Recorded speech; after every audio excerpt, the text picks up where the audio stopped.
Bonjour à toutes et à tous et bienvenue dans cette nouvelle série de vidéos Humanisa dans laquelle on va interviewer d'anciens présidents d'Humanisa. Pour ce premier épisode, on va interviewer Sébastien Olatz, qui était président Humanisa en 2007 dans une promo qui est partie à Madagascar. Bonjour Sébastien. Bonjour Est-ce que Étienne. tu peux nous présenter brièvement un peu ton projet Humanisa 2007, si c'est exact, c'est ça? Ouais, tout à fait. Ouais. Donc le nom du projet, c'était projet Eshkol Aina. Donc c'était un mix entre Aina qui veut dire la vie en malgache et Eshkola qui est en basque l'école. Donc on a eu plusieurs projets devant nous et le projet qui a fait l'unanimité, c'était un projet de construction d'une école à Madagascar, donc du côté est de Madagascar. Et donc c'est une école existante mais qui avait besoin d'agrandir ses locaux. Donc on a construit 4 salles de classe, une petite bibliothèque, des toilettes qu'ils n'avaient pas. Et voilà, c'est un projet qui a rapidement fait l'unanimité auprès de tous les étudiants, donc le choix a été facile. Parfait. Vous avez fait ce projet il y a maintenant 13 ans. Est-ce Ouais. que vous avez des nouvelles de ce bâtiment-là? Est-ce qu'il y a des Alors, gens de votre promo qui sont retournés sur le lieu du projet? alors, pas à ma connaissance des gens de notre promo. Par contre, on est plusieurs à avoir eu des gens de notre entourage qui y ont été. Moi, j'ai par exemple, ma petite sœur qui était sur l'île de la Réunion, donc pendant quelques temps, et donc du coup, elle a fait un petit crochet à Mana, et donc ils sont partis voir. Donc c'était il y a 2 ans. Il y a 2 ans, c'était encore en service, donc assez fier parce que malheureusement, c'est toujours ce qui est compliqué, ce qui pêche un peu, c'est garder le contact avec notre projet. Donc notre projet, il a 13 ans maintenant. Donc au début, on a tout un tas d'ambitions. On se dit, pour les 5 ans, on va y repartir, pour les 10 ans. Et après, la vie fait que malheureusement, on a perdu un petit peu contact avec les gens là-bas, et c'est toujours compliqué à mettre en place ça. Mais voilà, après, ce qui est chouette, c'est que dans nos entourages, on a des gens qui ont pu aller là-bas et on a quelques contacts, quelques photos. Voilà. Moi, j'ai vu les photos d'il y a 3 ans. Donc ça a ravivé de super souvenirs et aussi une grande fierté parce que voilà, les locaux étaient bien occupés, étaient toujours là, n'avaient pas eu d'avarie malgré quelques tempêtes qu'on a pu entendre à Mana. Donc voilà, une grande fierté de savoir que c'est en service et que ça fonctionne encore. Bon bah tant mieux alors. C'est vraiment le but d'Humanisa, c'est vraiment assurer la pérennité du projet et faire en sorte que le bâtiment il dure le plus d'années possible quoi. C'est Donc ça, tant ouais. mieux. Ouais. Et qu'est-ce que vous avez retenu de cette expérience? Ça a été quoi votre meilleur souvenir? Oh, alors des souvenirs, il y en a un paquet parce que si on parle que de la promo en elle-même, c'est des moments très très forts parce que en fait on vit 24 heures sur 24. Donc effectivement, quand on est encore en métropole, on imagine le projet. Mais par contre, quand on y arrive là-bas et qu'on est 24 heures sur 24 et un groupe de 36, là on est confronté à la réalité du pays et donc du coup on prend une grosse claque et on se rend compte un petit peu aussi, on est confronté à la pauvreté. Et donc du coup il y a tout un tas de souvenirs. En résumé, un seul, c'est compliqué. Peut-être le moment où, parce qu'il y a des moments de doute, on se dit on va pas y arriver. C'est peut-être le moment où on s'est dit bon voilà, en fait on a réussi quoi.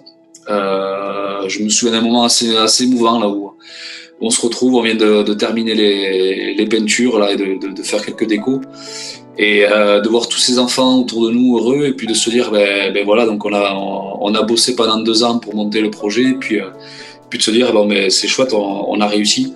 Donc c'est peut-être ce moment-là que je garderai, mais après ça c'est un moment précis, mais pardon, mais après cette aventure-là pendant une vingtaine de jours en immersion complètement dans un nouveau pays et avec tous tes potes, ça c'est un souvenir qui sera gravé pour toute la vie, ça c'est clair.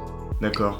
Et j'imagine que tout n'a pas dû être une partie de plaisir. Quelles ont été les plus grosses difficultés que vous ayez rencontrées pendant ce projet?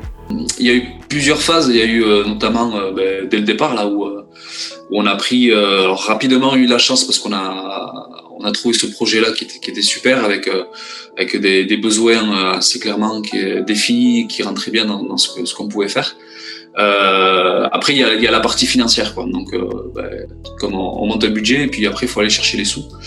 Donc, on passe dans une phase où on se dit on va pas y arriver, quoi. Et ça, c'est toujours un peu compliqué parce que voilà, c'est face à l'échec, c'est jamais simple. Donc ça, c'était pour la partie en amont. Il y a eu quelques phases où on s'est dit jamais on aurait les sous pour partir. Et puis sur place, on est confronté à la vie locale, et il y a quelque chose où ils nous disaient, les Malgaches fréquemment, c'était Mora Mora. Donc tu vois, je m'en souviens encore, c'est pour dire comme ça m'a marqué. Mora Mora malgache, ça veut dire tranquille, tranquille. Et on a été confronté un peu à l'inertie un peu là-bas, où en fait il y a rien d'urgent, quoi. Donc t'as les fournitures qui sont pas là le lundi, ils te disent c'est pas grave, ça arrivera le mercredi. Donc voilà, il y a pas mal d'étapes. Il y a une anecdote un petit peu rigolote où on a récupéré une bétonnière, la seule bétonnière de la ville. Mais on l'a récupérée dans un état catastrophique, et puis on a un gars de la promo, un super mécano là, qui a passé 24 heures, je pense, nuit et jour dessus, et il a réussi à la faire démarrer, et parce qu'on avait acheté 2 petites bétonnières, mais c'était des bétonnières ridicules, et avec celle-là, avec sans ça, on s'est dit punaise, ça va être compliqué parce qu'on se faisait tout le béton à la main. Et en fait, quand il a réussi là au bout de 24 heures à démarrer à la bétonnière, à la faire fonctionner, voilà, c'était un ouf de soulagement. Et c'est vrai que cette bétonnière là, ça pendant 2-3 jours, c'était source d'inquiétude, mais bon, ça s'est bien fini. Bon, tant mieux alors. Et si tu avais un conseil à donner à Humanisa 21, qu'est-ce que tu pourrais nous dire ?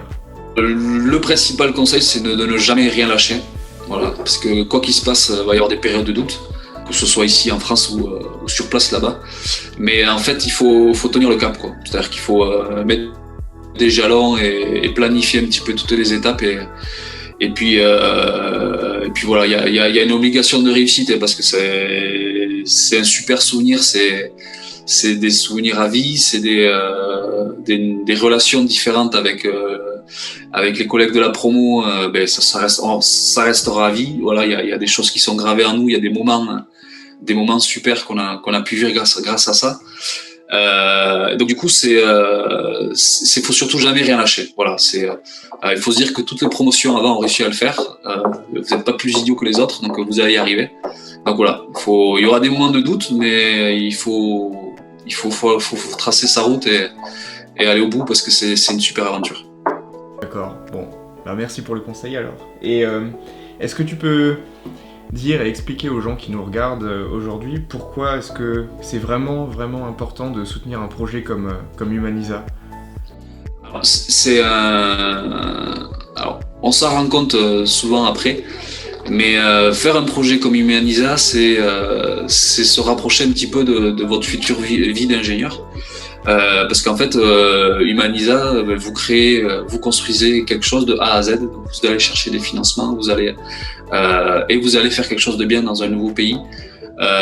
Et ça, c'est hyper important, parce qu'on peut se rendre compte que tous les projets qui ont été faits, c'était des demandes nécessaires dans tous les pays, dans toutes les villes. Donc c'est pas juste, je sais plus combien vous êtes, 50 ou 60 ingénieurs qui vont se balader en Afrique. C'est pas du tout ça. C'est au contraire, c'est une démarche profonde qu'ont les étudiants.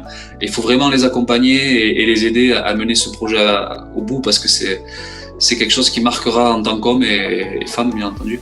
Donc du coup, faut soutenir Humanisa, faut les aider par des dons, par aussi des soutiens logistiques, par des dons de fournitures. Ça peut être pas que du financier, mais voilà, c'est un super projet.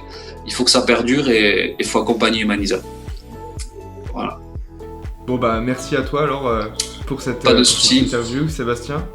Bon courage à vous, parce que en plus vous êtes en période Covid, là, j'imagine que ça doit pas être simple, ça va être encore plus compliqué que ce qu'on a pu connaître. C'est un contexte vraiment particulier, et mais bon, on va faire le maximum et on y arrivera. Ouais, ça je suis pas inquiet, je connais quelques énergumènes dans votre promotion, donc vous allez y arriver, et voilà. Surtout un conseil, foncez, ça va marcher. D'accord, parfait. Bon merci à toi Sébastien. Pas de problème. Allez, bon courage. Ciao, salut.